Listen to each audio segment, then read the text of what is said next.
Dear students, today we are going to discuss chapter 2 of your book, and the name of the chapter is The Lost Spring. The chapter is written by Anis Jung. So, in this story, Anis Jung has tried to highlight the plight of life of poor people and the children who are exploited either by their uneducated, poor, or helpless parents and the society who employ them as child laborers. So first of all, we will discuss the title. Title here is ironically used, in an ironic sense it is used. So when we talk about the seasons, spring is considered to be the best season, or in a human being's life, in all stages, childhood is considered the spring. Here, lost spring means lost happiness. जो बच्चे child labour में indulge हैं, slum areas में रह रहे हैं और educational opportunities उनको नहीं मिलते हैं. एजुकेशनल अपॉर्चुनिटीज तो बहुत दूर की बात है, जो लाइफ की बेसिक नेसेसिटीज हैं दे आर नॉट गेटिंग. उसके लिए जिम्मेवार, चाहे हम मान लें कि कुछ अनएजुकेटेड या पुअर या हेल्पलेस पेरेंट्स हैं, या सोसाइटी है जो कि इन्हें एज ए चाइल्ड लेबरर रखती है, तो इन बच्चों की लाइफ में वो हैप्पीनेस नहीं है. तो लॉस्ट स्प्रिंग का मतलब है lost happiness, lost of childhood from the lives of these children. So in this chapter has been taken from Anis Jung book, The Stories of Stolen Childhood, Lost Spring, and there are two stories here the poetess is describing. One story is related to a boy named Sahib, who is a rag picker. Rag पीकर है साहिब, गली मोहल्लों में कूड़ा उठाता हुआ घूमता है, और उसी के जैसे बहुत से बच्चे और जिस एरिया में रह रहे हैं उस सबको डिस्क्राइब किया है कि किस किस तरह की जो एक नेसेसिटीज उनको नहीं मिल रही हैं और लाइफ में क्या क्या परेशानियां हैं. तो ये जो स्लम एरिया डिस्क्राइब किया है रैग पीकर्स का, ये सीमापुरी है और ये दिल्ली के बिल्कुल पास है, दिल्ली के बॉर्डर पर ही है, और 10,000 के अप्रोक्सीमेट जो फैमिलीज है वो यहाँ रह रही हैं, और साहिब की जो फैमिली है वो उनमें से एक है. Simapuri is one of the border periphery of Delhi, where about 10,000 families of rag pickers live. So they have come from Dhaka, Bangladesh in 1971 as their lands and houses were devastated by storm. Bangladesh में काफी अच्छी जमीनें थी, उनके घर थे, लेकिन 1971 में एक स्टॉर्म, डिवास्टेटेड स्टॉर्म की वजह से घर बार सब कुछ छिन गया.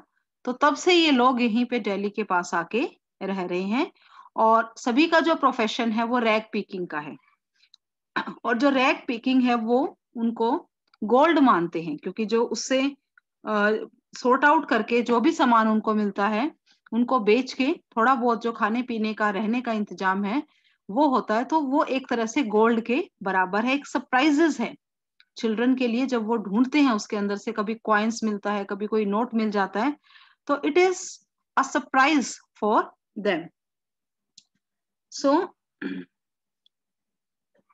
फॉर एल्डर्स, गार्बेज जो है वो बड़े लोग हैं जो पेरेंट्स हैं उनके लिए मीन ऑफ सर्वाइवल है, लेकिन बच्चों के लिए it is a gold mine. They get surprises, coins and currency notes. Children are deprived of schooling, fulfilling their dreams and wearing shoes. पहनने को चप्पल नहीं है, शूज नहीं है, एक छोटी सी डिमांड होती है, वो उन बच्चों के पास नहीं है. स्कूल नहीं जा पा रहे हैं, अपने सपनों को पूरा नहीं कर पा रहे हैं.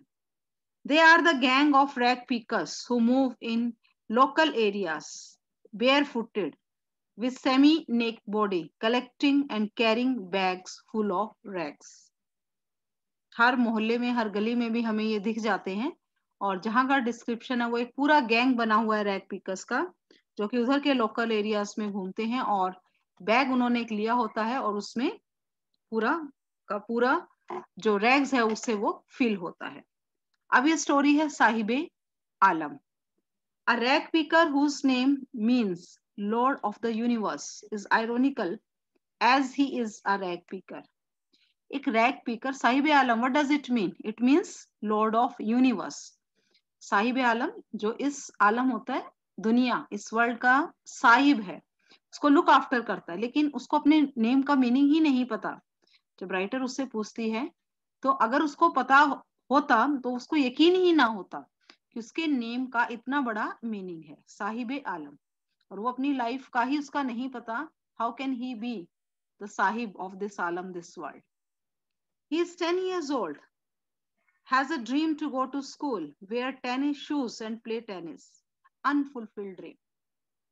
अब देखो इतनी नेसेसिटीज ना मिलने के बावजूद भी उनके बच्चों के सपने नहीं मरे हैं, और वो इस बात से प्रूव होता है कि जो 10 years old बॉय साहिब है वो स्कूल जाना चाहता है, वो टेनिस खेलना चाहता है। टेनिस के शूज उसको किसी रिच एक चिल्ड्रन ने फेंक दिए थे क्योंकि उसमें एक हॉल था, उसको पहनता है वो। लेकिन हालांकि ड्रीम पूरा नहीं होता, लेकिन उसकी आंखों में सपने हैं।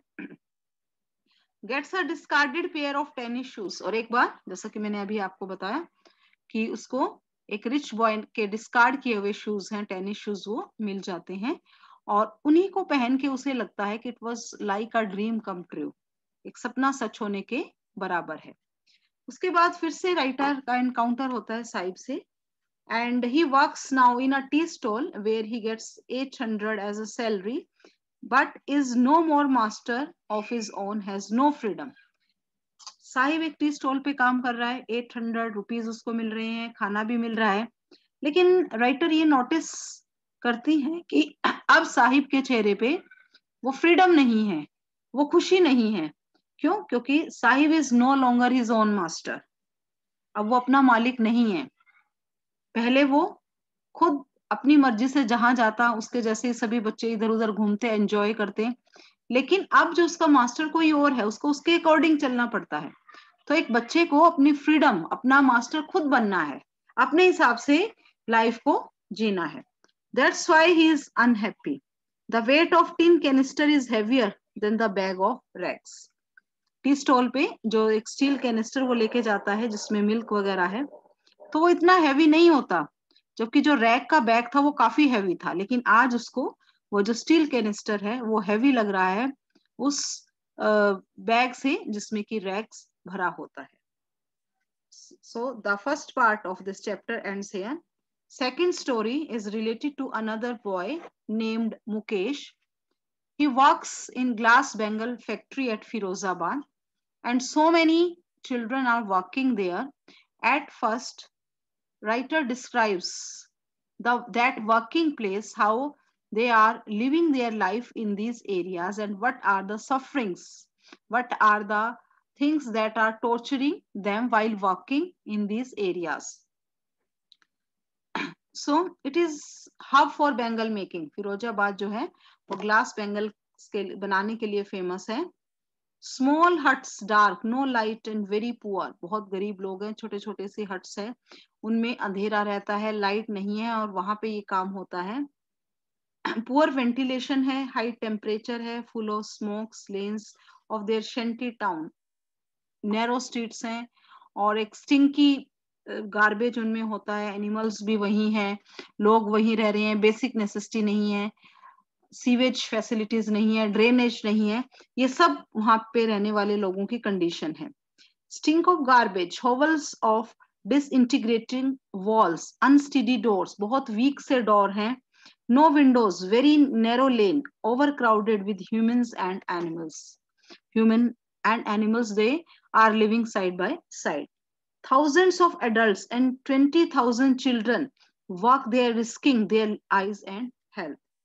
Adults भी और साथ में बच्चे, उन्हें पता ही नहीं है कि ये illegal है। 20,000 children, they are working in these glass bangles factories. Dust of polishing glass bangles adversely affects their eyes and lungs. Glass को पॉलिश करते हुए जो डस्ट उससे निकलती है वो उनकी आईज पे इफेक्ट डालती है, उनके लंग्स को खराब कर देती है. Economic conditions very bad. Exploited by sahukars, money lenders, middlemen, politicians, police and bureaucrats. अब इतने कम वेजेस उनको मिलते हैं और एक्सप्लॉयटेशन है. साहूकार जो बीच के लोग हैं उनसे कम, उन्हें कम पैसा देते हैं और उनके बनाए हुए प्रोडक्ट को, बैंगल्स को बड़े हाई रेट पे बेचते हैं. कोशिश करते हैं वो सामने आने की, अपने राइट्स को बोलने की, लेकिन उनकी आवाजों को दबा दिया जाता है. All the profits are backed by them. Profit उनसे ले लिया जाता है. And workers are not allowed to form guides और workers union and are beaten and exploited. कई बार कोशिश करते हैं अपने आप को ऑर्गेनाइजेशन बनाने की, अपने संगठन बनाने की, लेकिन झूठे केस उन पे डाले जाते हैं और इस डर की वजह से फिर कोई नहीं आता अपने उनके अगेंस्ट जो इनजस्टिस है उसके अगेंस्ट वॉइस को उठाने में या कुछ कहने में. They are compelled to lead substandard unhealthy and deprived life. इस टाइप की जो लाइफ है उसको जीने को वो मजबूर है. And what are the hazards, क्या परेशानियां हैं, क्या मुसीबतें आ सकती हैं इस तरह से काम करने में. एक्सीडेंट्स होते हैं, loss of vision, eyesight, skin burns, bronchist physical and mental weakness, and genetic problems due to exposure to chemicals. Chemicals का यूज होता है, उन सब की वजह से ये प्रॉब्लम हो सकती है. और वहीं पे काम करने वाला बॉय है मुकेश, जो कि एनिस जंग को अपने साथ लेकर जाता है अपने घर पे और इन फैक्ट्रीज में लेके जाता है और वहां पर जाके जो वो इस तरह से उन बच्चों की कंडीशंस को देखती हैं. A child labor in family profession of Bengal making at Firozabad. एक चाइल्ड लेबरर है ये, फिरोजाबाद की ही एक फैमिली का, जो कि जिनका प्रोफेशन बेंगल मेकिंग है. He is daring and different from other young children of Firozabad who have submitted to age and miseries and traditional profession. अब क्या है कि ज्यादातर लोगों ने ये मान लिया है कि ये गॉड की तरफ से ही दिया हुआ प्रोफेशन है और उससे वो बाहर नहीं आ सकते, और इसी वजह से वो सपने भी नहीं लेते हैं कुछ अलग करने का. लेकिन मुकेश का जो कैरेक्टर यहाँ पे शो हुआ है वो इन सब से अलग है. मुकेश क्या है, उसके कुछ सपने हैं. वो अपने जो पुरानी जनरेशन की एक बात चल रही है कि एक गॉड गिवन लीनेज है, इसको ब्रोकन नहीं किया जा सकता, ब्रेक नहीं किया जा सकता, उसके सपने अलग हैं. Workers do not get even 2 times meal every day. So Mukesh wants to become a motor mechanic and his own master. He is ready to travel long way to garage. उसको उसके सपने अलग हैं. एक चेंज अब time के according क्या है कि जो यंगस्टर्स हैं उनकी लाइफ में चेंज हो रहा है, उनके सपने हैं, वो इन सिचुएशन से बाहर निकलना चाहते हैं. तो यहाँ पे वो खुद का मालिक बनना चाहता है, एक मोटर मैकेनिक है वो बनना चाहता है. और इस बात से ये उम्मीद की जा सकती है कि अगर यंगस्टर्स की सोच में उनके ड्रीम्स चेंज हो रहे हैं तो शायद यहाँ के रहने वाले लोगों की कंडीशंस में भी चेंज